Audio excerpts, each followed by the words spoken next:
You know, for as long as I can remember, sports games have been one of my favorite genres to play. Yeah, I'm one of those weirdos that likes both sports games and RPGs. Those are my favorite things to play. What's going on, everybody? I'm Jay. Welcome to Square Pegs.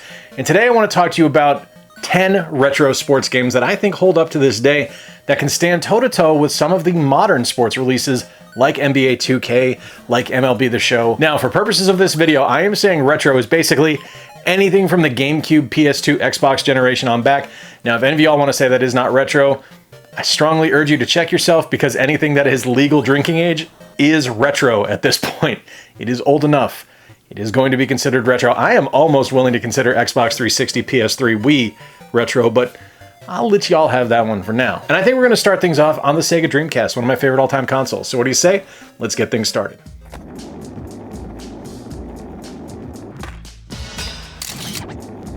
There aren't really many games that were as big of a cultural touchstone as Tony Hawk's Pro Skater.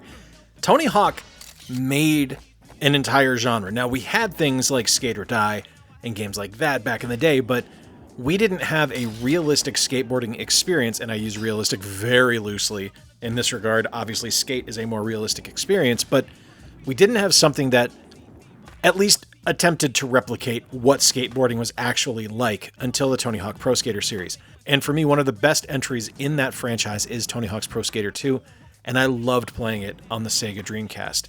And there's not really a bad place to play it. The game is fantastic, whether you want to play it on modern consoles with the 1 and 2 remaster, or you want to go back to a retro console and play it there. Tony Hawk is phenomenal. The soundtracks in the games are absolutely magnificent. The gameplay is wonderful.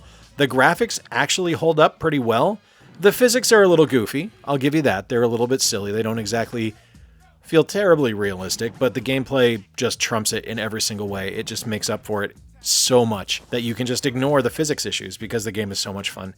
It's legitimately one of my favorite sports games ever made, and I think one of the finest releases that Activision has ever had in their long and storied history.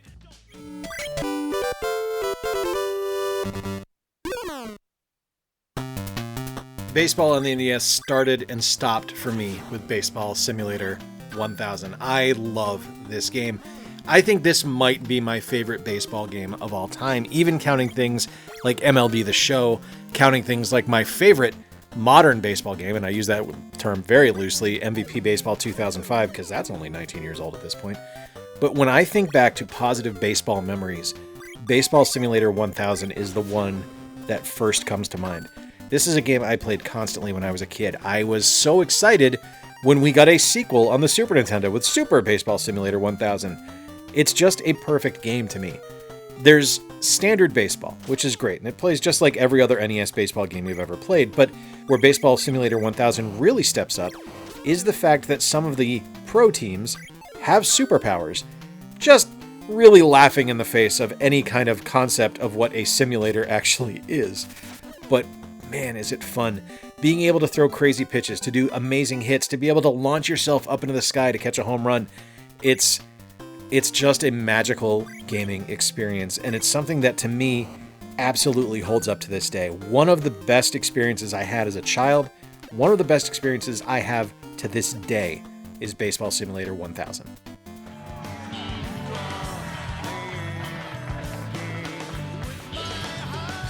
Now, admittedly, I might be a little bit biased towards the Outlaw Golf 2 game here because I had the advantage of working with the guys that made this game when they came down to Orlando and joined us at Tiburon to work on the Tiger Woods franchise. And it was an incredible experience because this was a game that I had already liked. I already enjoyed Outlaw Golf. I thought the series was fantastic. Yes, it was sophomoric. Yes, it was lowbrow. But that was okay because the mechanics behind it were still fun. So not only did you get a really solid golf game, yeah, you got a little eye candy with it as well. The golf physics in this game are top-notch. Dave Attell was the announcer, which was great. The gameplay is solid. It's just a wonderful title. It's not something that I look past anytime I want to play a sports game because it's something that you can just pick up, pop in, play 9 holes, and have a great time. The course designs are really creative. The characters are fun. It's got attitude. It's got solid gameplay. It does everything right. Showtime! Tonight's matchup, Magic versus Mavericks. Now, anytime you are going to get over-the-top arcade action, I think the NBA lends itself best